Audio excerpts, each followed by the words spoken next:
हरिओम मित्रों, नमस्कार। आज का विषय है संगठन, कार्यकर्ता और राष्ट्र निर्माण में सहायक तत्व।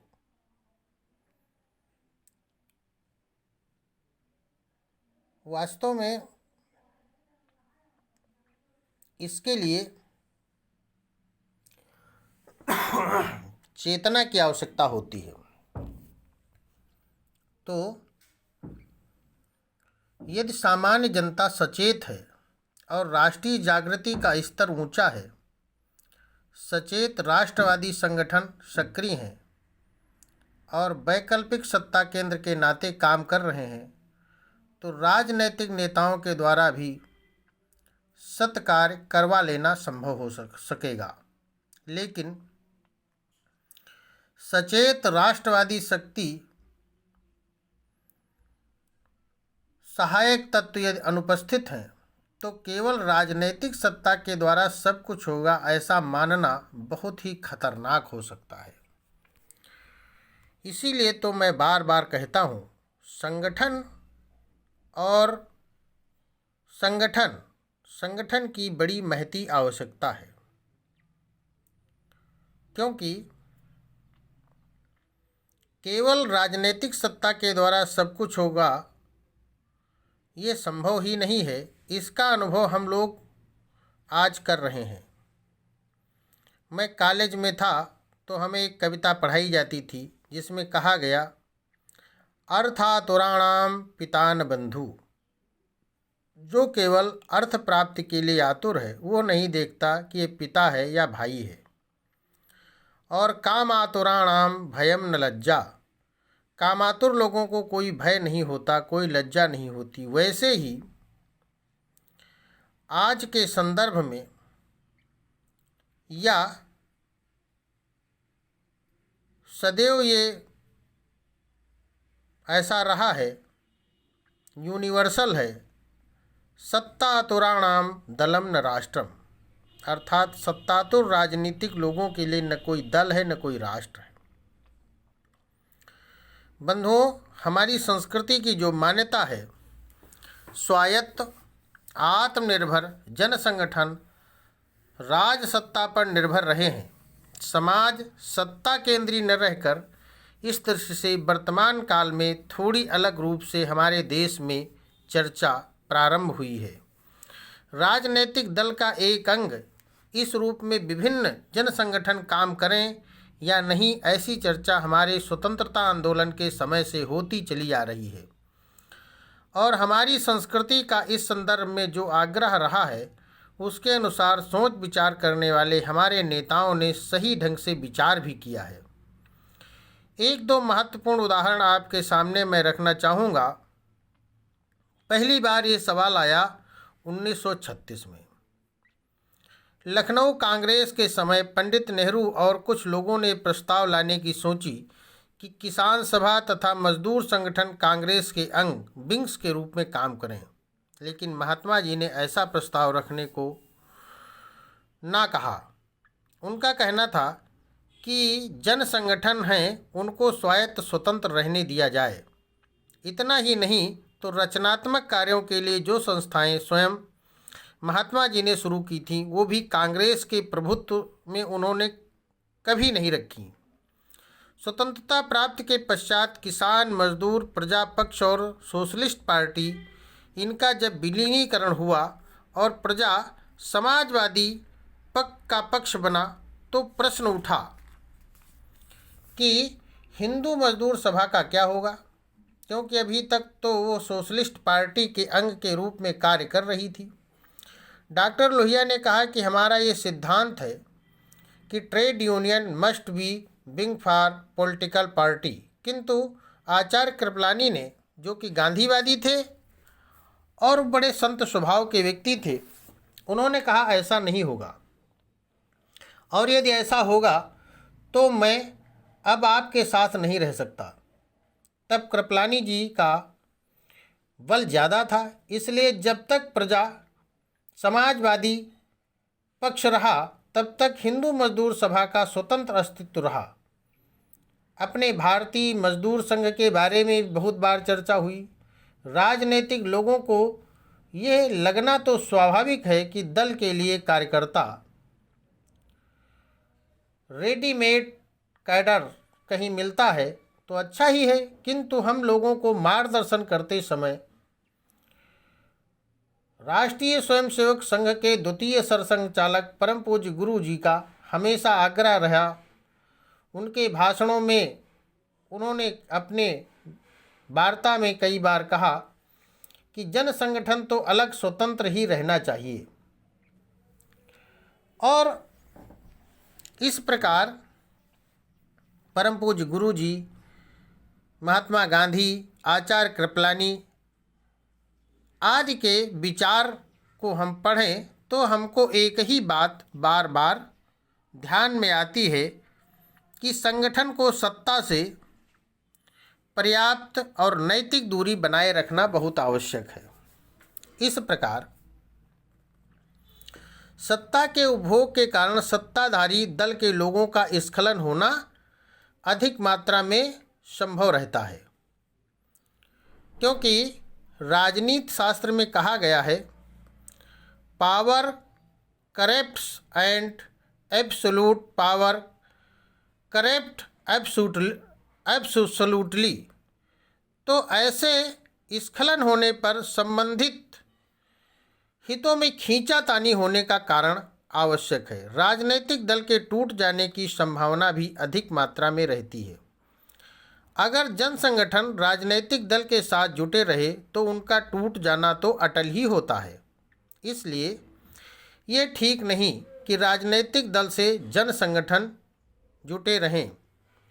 हमारी यह मान्यता रही है कि समाज का व्यवहार राजसत्ता पर पूर्ण रूपेण निर्भर न हो, बल्कि नैतिक नेतृत्व के नियंत्रण मार्गदर्शन के आधार पर हो।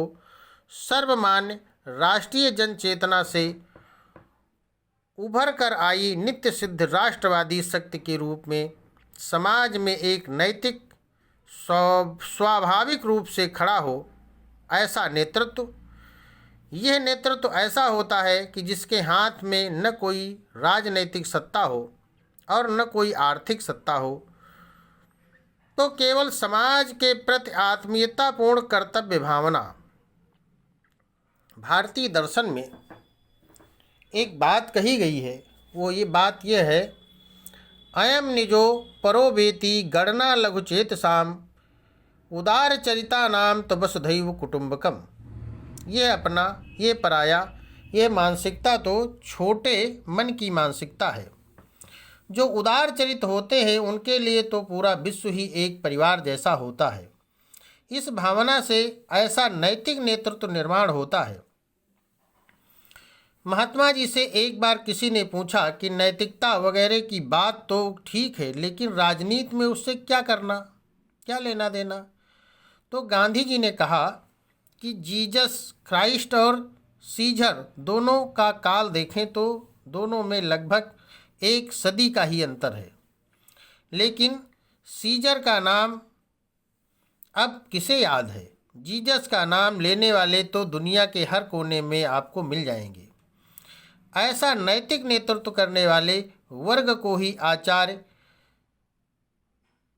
जावड़ेकर ने यति वर्ग कहा है। आचार्य विनोबा भावे ने आचार्य कुल इस नाम से अपने भाषणों में कई जगह इस बात का उल्लेख किया है।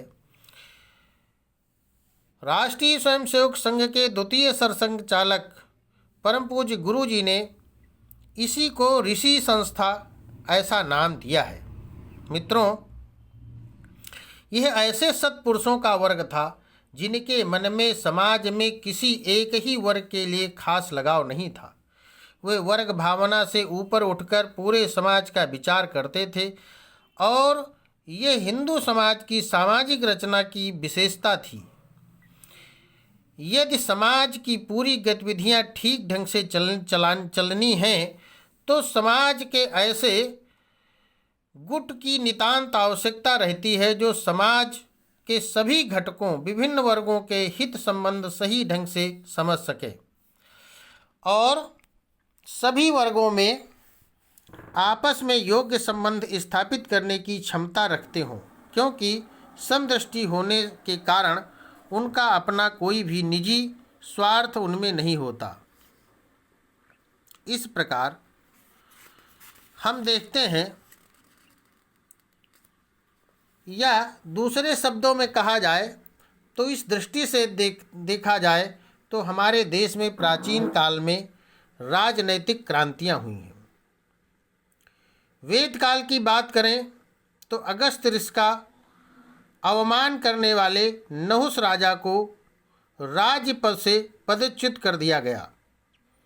फिर भी हमारे यहाँ ऐसी क्रांति में भी धर्म की स्थापना को, यानी मनुष्य के मन पर संस्कार अंकित करने वाली प्रणाली को ही महत्व दिया गया है।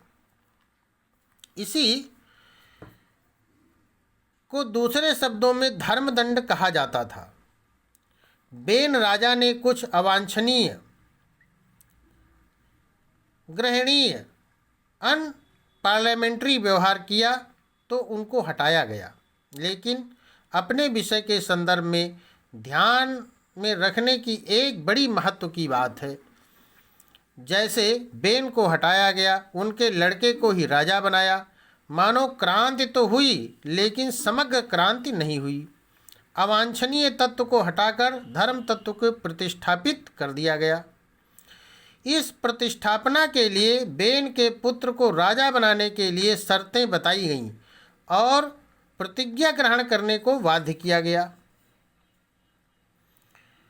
लेकिन राजदंड पर प्रभाव रखने वाली नैतिक शक्ति राष्ट्रीय जन चेतना के बिना निर्माण नहीं हो सकती।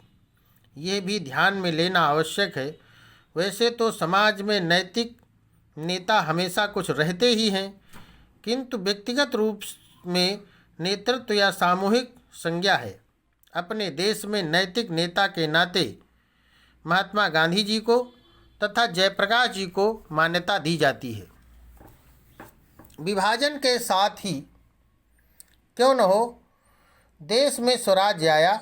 उसके लिए हुए आंदोलन गांधी जी के ही नेतृत्व में हुए, किंतु स्वराज प्राप्ति के बाद जिनके हाथ में शासन की बागडोर आई, उन्होंने गांधी जी की सलाह लेना भी बंद कर दिया। लुई फिशर ने लिखा है कि गांधी जी इस बात से व्यथित थे और आंसू बहाते थे। कहते थे, अब तक ये लोग हर बात मेरी सलाह लेते थे, मानते थे, अब सलाह लेने के लिए भी नहीं आते।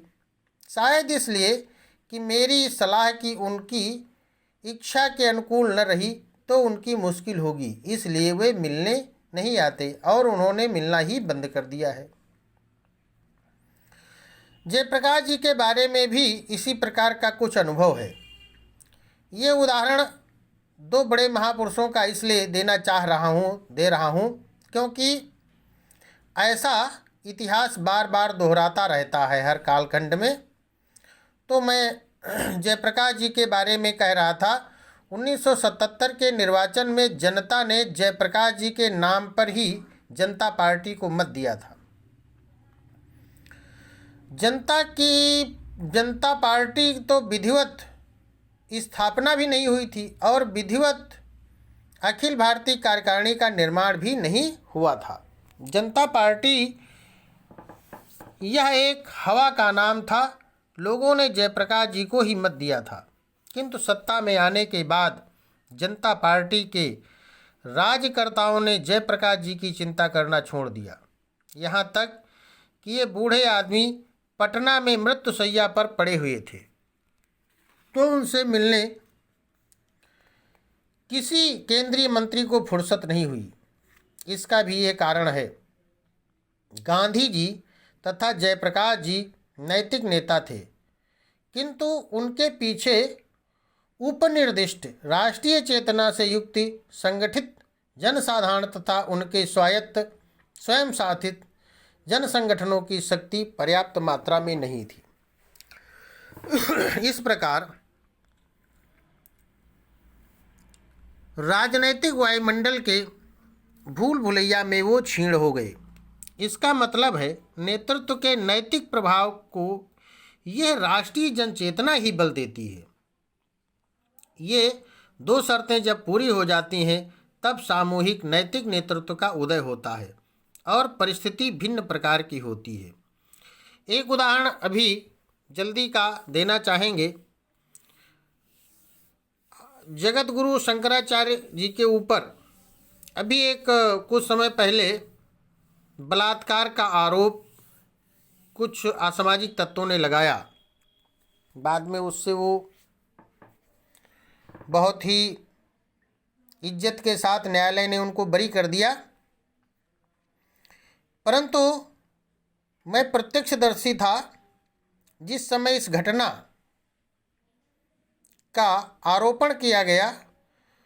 वो नेता तो थे, सनातन समाज के नेता तो थे, नैतिक नेतृत्व तो था उनके पास, परंतु संगठन न होने के कारण एक भी व्यक्ति उनके पक्ष में उनको अच्छा कहने के लिए नहीं आया। परंतु अन्य जन संगठनों ने धार्मिक नेता होने के नाते उस चीज़ों को जब संज्ञान में लिया तो वो विचार एक आंदोलन बना और फिर उसमें उनको न्याय प्राप्त हुआ। इसी प्रकार राष्ट्रीय जन चेतना से युक्त समाज तथा उनके जन संगठन, उनके बल पर खड़ा सबसे ऊपर सामूहिक नैतिक नेतृत्व, इन दोनों के बीच राज सत्ता। हाँ, ये ठीक है, प्राचीन काल में इस आदर्श स्थिति के अंतर्गत ऐसी जो व्यवस्था रचना गतिविधियाँ थीं वे हजारों साल की परतंत्रता से गिरी हुई अवस्था के कारण आज नहीं रह गईं। इसके कारण ऐसी परिस्थितियों में कुछ राजसत्ता के समकक्ष संगठन खड़ा करना आवश्यक है, जिसके कारण राजसत्ता पर नियंत्रण हो सके। इसलिए संगठन बहुत आवश्यक है और संगठन के लिए एक योग्य, विचारवान, कृतित्ववान कार्यकर्ता की परम आवश्यकता है। और इस भावना को ध्यान में रखते हुए संगच्छध्वं संगबद्धध्वं संगो मनांसि जानताम देवाभागम यथा पूर्वे संजनानाम उपासते। इस प्रकार की भावना को ध्यान में रखते हुए संगठन संगठन संगठन चरैवेति चरैवेति चरैवेति इसी तत्व को जपते हुए आगे बढ़ना है और देश के अंदर संगठन और नैतिक संगठन की शक्ति खड़ी करना है। बहुत बहुत धन्यवाद।